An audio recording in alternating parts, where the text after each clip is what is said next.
Awal gelombang naturalisasi baru, nama Ciro Alves tiba-tiba menjadi sorotan publik sepak bola nasional. Bukan karena golnya, bukan pula karena asistnya, melainkan karena langkah besar yang ia ambil di luar lapangan. Penyerang asing yang merumput bersama Malut United itu resmi mengajukan permohonan naturalisasi menjadi warga negara Indonesia. Sebuah keputusan yang langsung memicu diskusi luas. Dari pengamat, supporter, hingga analis sepak bola, langkah ini bukan sekadar formalitas administratif. Ini adalah pintu masuk menuju kemungkinan baru, kemungkinan memperkuat skuad nasional, kemungkinan mengubah peta persaingan posisi penyerang, dan kemungkinan menghadirkan dimensi permainan berbeda di lini depan. Naturalisasi pemain asing sendiri selalu menjadi topik sensitif, karena di satu sisi membuka peluang peningkatan kualitas tim. Namun di sisi lain memunculkan pertanyaan tentang regenerasi pemain lokal. Namun kasus Ciro sedikit berbeda, sebab proses yang ia tempuh bukan jalur instan,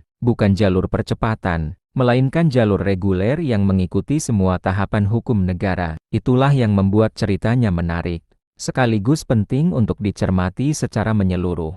Tahap administratif yang tidak instan. Tanggal 8 Desember tahun 2025 menjadi titik awal perjalanan panjang itu, saat sang pemain mendatangi kantor Kemenkumham Maluku Utara secara langsung. Kedatangannya bukan sekadar simbolis, melainkan penyerahan berkas resmi naturalisasi. Dokumen tersebut kemudian diterima petugas, diperiksa kelengkapannya, lalu masuk tahap verifikasi administratif. Proses ini dikenal ketat, berlapis, dan membutuhkan waktu. Setiap data harus dicek, setiap identitas harus divalidasi, setiap syarat harus dipastikan sah. Dalam jalur biasa, seorang pemohon tidak bisa melompati prosedur. Ia harus melewati pemeriksaan latar belakang, bukti masa tinggal, kemampuan bahasa, hingga integrasi sosial. Karena itu, publik tidak boleh berharap hasil instan. Naturalisasi reguler memang dirancang sebagai proses panjang, agar status kewarganegaraan benar-benar diberikan kepada individu yang memenuhi seluruh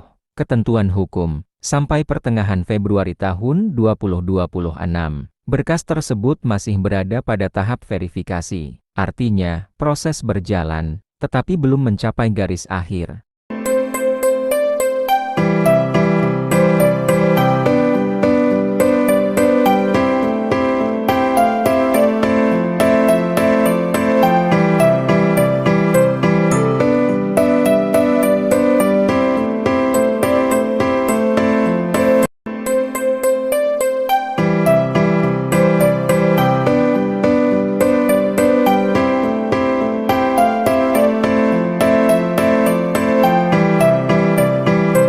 Rekan setim yang menyusul, selain Ciro, nama David da Silva juga ikut masuk dalam daftar pemain yang sedang menjalani proses serupa. Striker tajam ini sebenarnya sudah lama berkarier di Indonesia, bahkan masa tinggalnya telah melampaui 5 tahun. Syarat minimum yang diwajibkan undang-undang untuk pengajuan naturalisasi jalur umum. Statusnya saat ini masih dalam tahap administrasi, belum sampai keputusan final. Informasi mengenai tanggal awal pengajuan memang belum sepenuhnya jelas, tetapi sumber yang beredar memastikan bahwa prosesnya berjalan bersamaan dengan rekannya. Fenomena dua pemain satu klub menjalani naturalisasi sekaligus bukan hal biasa, namun bukan pula mustahil. Sering kali klub membantu menyiapkan dokumen, menyediakan pendamping hukum, dan memfasilitasi komunikasi dengan instansi pemerintah. Jika benar dukungan tersebut diberikan, maka klub tersebut bukan hanya berinvestasi pada prestasi kompetisi, tetapi juga pada masa depan karier pemainnya di Indonesia. Jalur keturunan yang berbeda. Sementara itu, kasus Jordi Weman menghadirkan cerita berbeda. Gelandang milik Madura United ini memiliki garis keturunan Indonesia dari neneknya, yang lahir di Jakarta. Faktor darah keturunan memberi dasar hukum tambahan yang kuat. Dalam banyak kasus, jalur genealogis dapat mempermudah pembuktian hubungan historis dengan negara yang dituju. Saat ini ia masih berada pada tahap administrasi awal. Dokumen silsilah keluarga, akta kelahiran leluhur, serta bukti hubungan garis keturunan sedang diproses. Jika seluruh berkas valid, peluangnya untuk memperoleh status warga negara Indonesia terbuka lebar. Bagi tim pelatih nasional, profilnya menarik.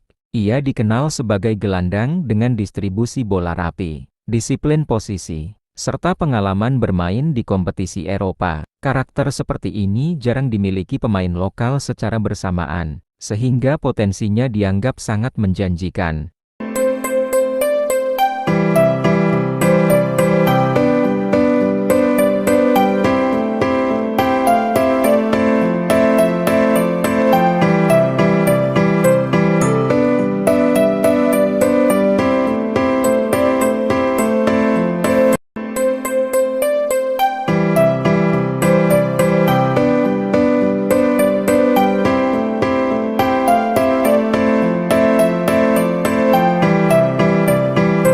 Keputusan tetap di tangan pelatih.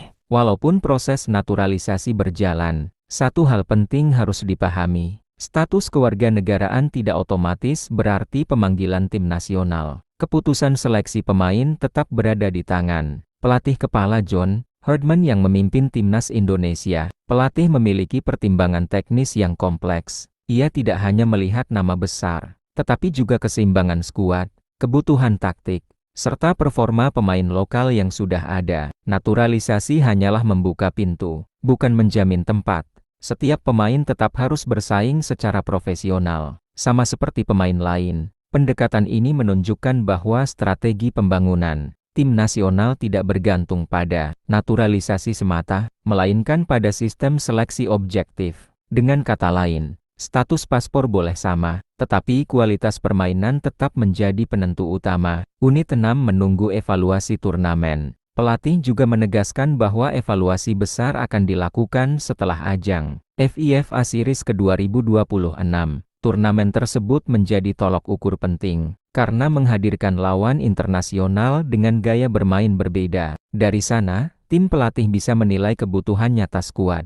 Apakah lini depan membutuhkan tambahan tenaga? Apakah lini tengah perlu pengatur tempo baru? Atau justru skuad yang ada sudah cukup kompetitif? Itulah sebabnya, meski proses naturalisasi selesai lebih cepat, pemain belum tentu langsung dipanggil. Semua tetap menunggu analisis performa tim setelah turnamen. Pendekatan ini dianggap lebih profesional, karena keputusan diambil berdasarkan data pertandingan nyata, bukan sekadar asumsi. Makna besar di balik proses panjang, jika dilihat secara menyeluruh. Kisah tiga pemain ini bukan sekadar cerita perpindahan kewarganegaraan. Ini adalah gambaran bagaimana sepak bola modern bekerja, memadukan regulasi hukum, strategi olahraga, dan kepentingan jangka panjang. Siro menjalani jalur reguler yang disiplin prosedur. David mengikuti proses administratif dengan syarat tinggal yang sudah terpenuhi. Dan Weman memanfaatkan jalur keturunan yang memperkuat legitimasi. Tiga jalur berbeda, satu tujuan sama, kesempatan membela merah putih. Namun pesan terpentingnya jelas, naturalisasi bukan jalan pintas menuju prestasi. Ia hanyalah salah satu instrumen dalam orkestrasi besar pembangunan kekuatan tim nasional. Dan selama proses itu berjalan sesuai aturan, transparan, serta profesional, maka publik dapat melihatnya bukan sebagai kontroversi, melainkan sebagai bagian dari evolusi sepak bola Indonesia.